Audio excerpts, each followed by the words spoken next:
है, ज्यादा तीखी होती है। और वो ब्रह्मा के द्वारा जो भी ज्ञान सुनाया गया, वेदवाणी सुनाई गई, उसका गहराई से मनन चिंतन मंथन करती है। क्या ज्ञान मार्ग की आत्मा है ना, अव्वल नंबर। भक्ति मार्ग में भी कोई हुआ है जिसने वेदों का बड़ा मंथन किया अंतिम जन्म में, याद है नाम?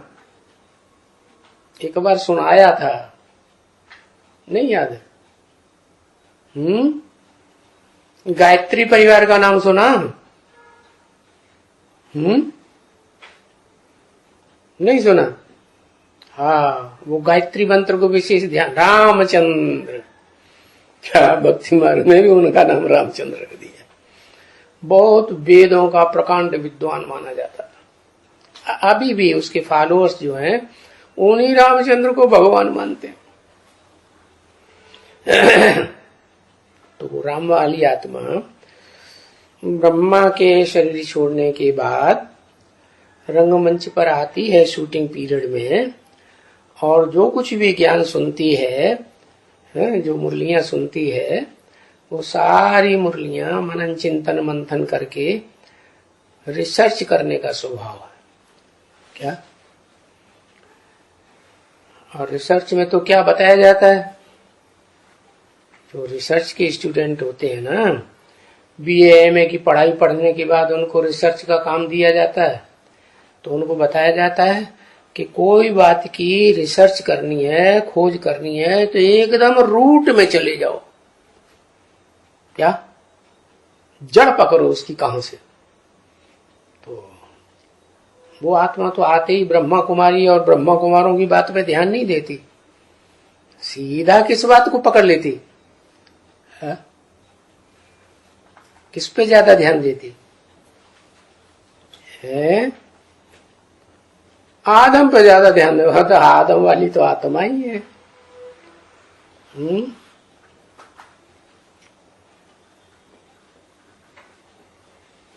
दादा लेखराज में ध्यान देती है तुम्हारा है। मूल पुरुषार्थ क्या है? मैं कौन हूं? तो वो तो सभी को पता चल गया, मैं बिंदु आत्मा हूं। मुरलियों पे ज्यादा ध्यान देती है। क्या? ब्रह्मा कुमार कुमारों के पास वो ज्ञान नहीं है जो रूट में है। तो रूट कौन है बेसिक नॉलेज का? ब्रह्मा बाबा जड़ है ना। तो वो मुख से निकली हुई मुरलियों के ऊपर ज्यादा ध्यान दे करके, गहन अध्ययन करके, कितने साल लगते हैं?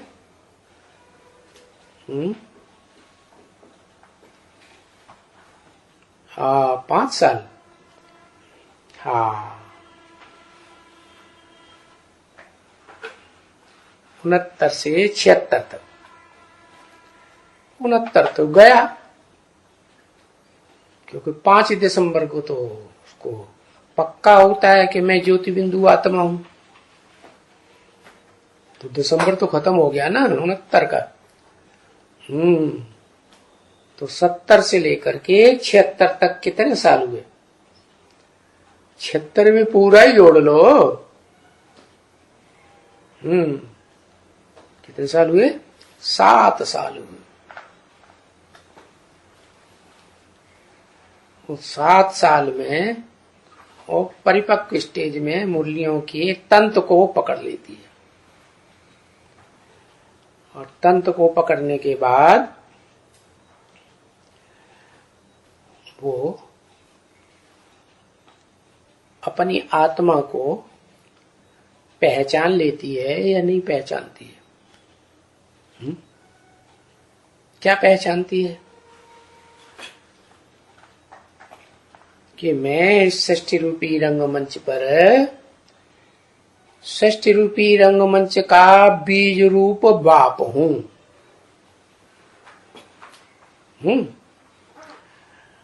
और तो बीज रूप बाप हूं, तो गीता में तो लिखा हुआ है, मैं जब आता हूं तो पहले पहले किसको ज्ञान देता हूं?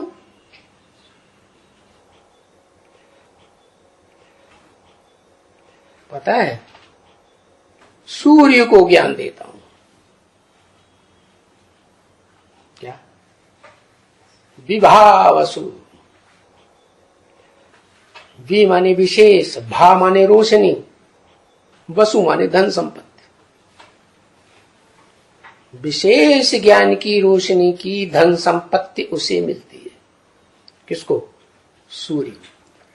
सूर्य से ज्यादा रोशनी होती है किसी में? नहीं होती है। तो षष्ठी रूपी रंगमंच पर वो ज्ञान सूर्य के रूप में प्रैक्टिकल प्रत्यक्ष होने वाली आत्मा अपने को समझ ले, क्योंकि शिव बाप तो बिंदु है। षष्ठी रूपी रंगमंच पर अकेला सूर्य ही है। स्थूल रूप दुनिया में देखो कि कोई और भी है,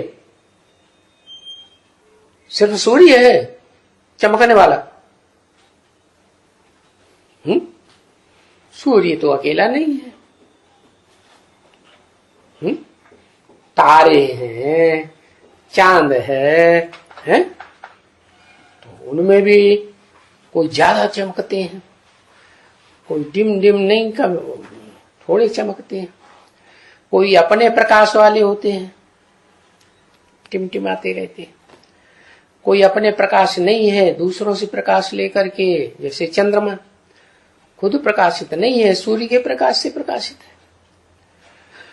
तो ऐसे ही इस षष्ठी रूपी रंगमंच पर जो चैतन्य आत्माएं हैं, धरती के सितारे हैं, उनमें एक सितारा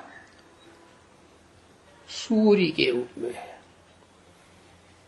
सारी षष्ठी पर जितने भी सितारे हैं उनमें मुखिया कौन है? सूर्य। तो सूर्य अगर कहा जाए तो वास्तव में तो सूर्य, ज्ञान सूर्य शिव है। कैसे? वो कभी किसी के अटैचमेंट में नहीं आता, रोशनी देता है। क्या? संग का रंग भी मिलता है, देता है, लेकिन खुद नहीं फंसता। और जितने हैं वो सब, जो भी आत्माएं हैं, सब भोगी हैं, और भोग वासना में आकर के उनको संग का रंग लग जाता है। ये नियम है जो गीता में लिखा है, संगात संजायते कामा। काम की आस पूरी नहीं होती है, कामना पूरी नहीं होती है तो क्रोधात कामात भवति संभोग। तो ऐसे दिया ना, माना किसी का मन से, दृष्टि से, वाचा से, कर्मेंद्रियों से संग करेंगे तो उसकी याद जरूर आएगी। ये भोगी आत्माओं की बात बताई। और इस दुनिया में सब आत्माएं भोगी हैं। क्या? एक आत्मा जो षष्ठी रूपी रंगमंच का हीरो है, बीज है, वो भी भोगी है। और वो सबसे जास्ती भोगी है कि सबसे कम है? सबसे जास्ती भोगी है। तो शिव बाप आते हैं तो उसी को पकड़ते हैं। भोगी होगा तो ज्यादा पतित बनेगा कि योगी होगा तो ज्यादा पतित बनेगा? भोगी ज्यादा पतित बनेगा। तो उसी आत्मा को पकड़ते हैं जो सबसे जास्ती पतित बन जाती। उसको एक को, मुड्ढे को सुधार लिया क्या तो सब सुधर जाए। जैसे डकैतों का गैंग होता है ना, तो जो सरगना डकैत होता है, मुखिया, पुलिस अगर उसको पकड़ लिया मिलिट्री ने, तो फिर सारा गैंग बिखर के भाग जाएगा। ऐसे प्रदर्शनी अंग में चित्र भी दिखाया कि नहीं, याद है क्या? ज्ञान सूर्य प्रगटा अज्ञान अंधेरे दिखाया है कि उसमें सूर्य प्रकट हुआ और काम, क्रोध, लोभ, मोह, अहंकार के राक्षस हाथ उठा के भागे। तो ऐसे ही है, शिव तो है अव्यक्त, और शंकर वाली आत्मा के लिए तो शास्त्र में भी प्रसिद्ध है कि तीसरा नेत्र ज्ञान का खुला और कामदेव बस हो गया। वो तो मुखिया है ना विकारों का है, तो मुखिया भागा तो पीछे पीछे सारे ही भाग खड़े। क्या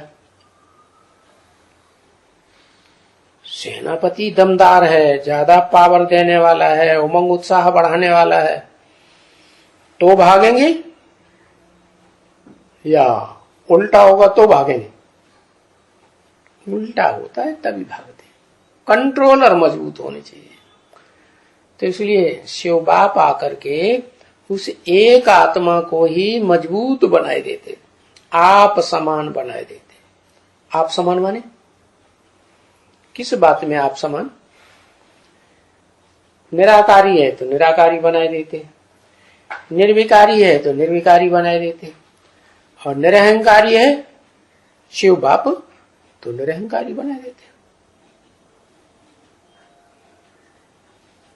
पहले निरहंकारी था या दुनिया का सबसे बड़ा अहंकारी था?